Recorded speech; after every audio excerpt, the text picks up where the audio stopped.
Hello, I'm Paul Michelman from Harvard Business Digital, and I'm delighted to be joined today by Bill Taylor. Bill writes the Game Changer blog for harvardbusiness.org. Bill, welcome. Great to be here. Great.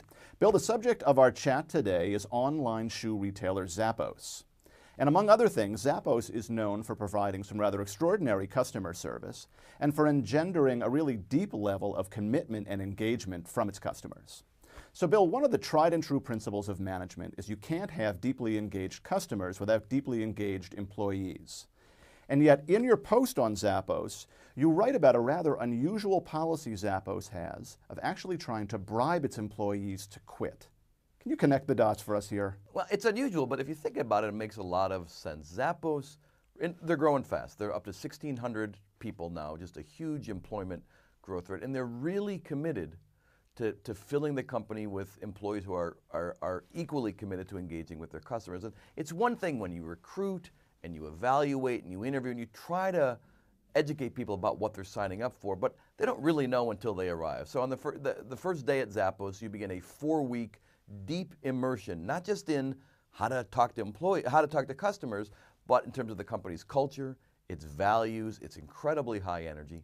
And about a week into it, Zappos stops the training and says to everybody in the room, basically, we'll pay you for the time you've been here, and if you agree to quit today, we'll give you a $1,000 bonus, no questions asked. And the idea is to allow some number of people who are probably sitting in that room saying, my goodness, I kind of like it here, but I had no idea what I've signed up for, and I'm just not ready to step into the kind of intensity and energy that Zappos is expecting, and it gives people a low stress, low risk, and actually kind of rewarding way to opt out at that point. And about 10% of the new recruits to the call centers take them up on that deal. And Zappos thinks that's money very well spent because they're really trying to fill the organization with the cream of the crop. Not that there's anything somehow wrong with people who choose to leave, but it's simply not the right fit for them. And so rather than not, trying to get people not to admit that, hey, it turns out this is more than I expected, they give them the opportunity without a lot of guilt and actually with a little change in their pocket to opt out. It's worked very well for them. So it's really the first stage to developing the kind of engaged employees they need to be the breakthrough company that they are. Well, it's actually kind of the second stage because they really think hard and very creatively about the interview process.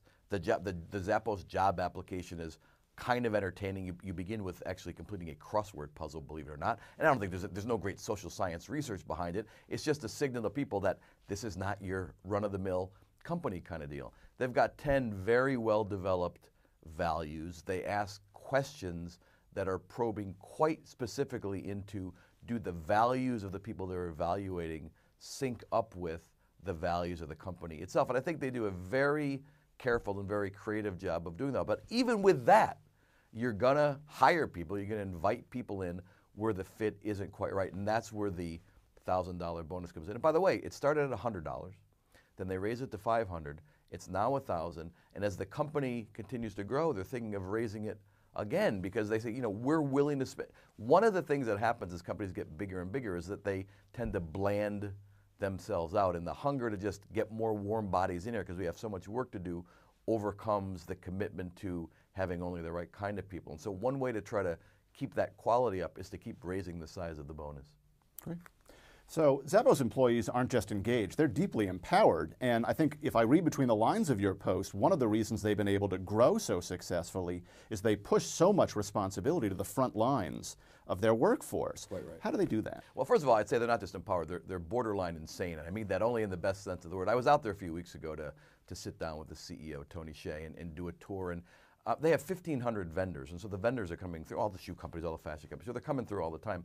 So they're very systematic even about giving a company tour, and I did the tour with the CEO, but other people do the tours, and they walk through the office with this giant flag, which is the tour flag, which lets you know that you're sitting in the various departments, a tour is coming through, and each department has its own crazy cheer, shish boom ba, or somebody rubs up with pom-poms, or they do clapping. It's really kind of a wild scene. And again, this is now with vendors and visitors, and they're trying as a group of individual people to make an impression on you and to make Zappos be a memorable company to experience, whether you're buying something for them, selling something to them, or just coming to see the company. In terms of empowerment, I mean, basically the biggest form of empowerment, certainly in the customer service side, is no scripts, no time limits. You are basically authorized to do what it takes to make the company, make the customer happy, satisfied. And so and there are lots of legendary stories about Zappos employees who go way beyond the call of duty to meet the needs of their customers. Can you tell us one of those stories? Well, one, it became a real internet sensation about a year ago when a fairly prominent blogger, who was a Zappos customer,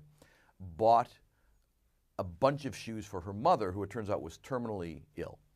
And so she bought 10, 12 pairs, something like that. And the Zappos return policy is, at that point, you had 15, free delivery. You have 15 days to figure out, do I really want the shoes? And if not, you've got to return them, free return as well. So the 15 days had passed and she hadn't returned the shoes. And so she got a pretty standard email from somebody at Zappos saying, hey, it's been 15 days. Is there anything wrong, or are you planning to return the shoes? And she, after a long day at the hospital with her mother, she sent an email back saying, oh, I'm sorry, my mother is terminally ill. I'm going to try my best. And by the way, part of the deal is you've got to go to a UPS store to actually return the shoes. So Zappos emailed back at me and said, oh my goodness, we had no idea. We'll send a UPS truck to your house to pick up the shoes. We would never expect you to go anywhere. So they did that the next day. She returned the shoes. Then the day after that, she got a knock on her door, and it was a UPS driver with a beautiful bouquet of flowers from Zappos saying, we're so sorry to hear about your mother. We just want you to know that we at Zappos are thinking of you. And she was, as you might expect, pretty overwhelmed by this. She went to her blog. She wrote a post called I Heart Zappos, told the story, and oh my goodness, it just was viral beyond belief, to the point where, over the week or so after that happened, if you Googled Zappos, one of the absolute top hits you would get is the story of this woman and her thing. And again, brilliant PR, good viral marketing. It was nothing like that. It was just human beings acting humanly with the people who are doing business with Zappos. And their theory is, if you encourage people to do that, it's going to cost you a few bucks, but the benefits you get over the long term are really quite tremendous. And by the way, also, it becomes the kind of place that people want to work. I mean, it's not a very glamorous job, answering phones 8 hours a day from customers. It's not the most exciting work in the world. So if you can give people more of a sense of fun and meaning and connection, I think it pays big dividends as you recruit employees, not just as you recruit customers. So that's one, I think, great takeaway for any manager who is watching this or listening to us today. Make things fun. It'll transfer to the customer experience. This is a pretty crazy company, though. They're in Las Vegas. They're an online company. They've got a CEO who blogs. They all Twitter. Yep. Are there other things from this culture that the rest of us who work in more mundane organizations can apply? Well, I think the first big insight is they're not a technology company, even though they'll do $1 billion of sales this year over the internet. They do understand that fundamentally they are a customer service company. And so Zappos was actually started in San Francisco, but they moved it to Las Vegas because they felt the culture of San Francisco was way too focused on technology per se, as opposed to customer service per se. And Las Vegas, with folks from the hospitality industry, as we say euphemistically, as well as a big call center operation. So everybody who walks in the door understands from day one, we sell shoes today.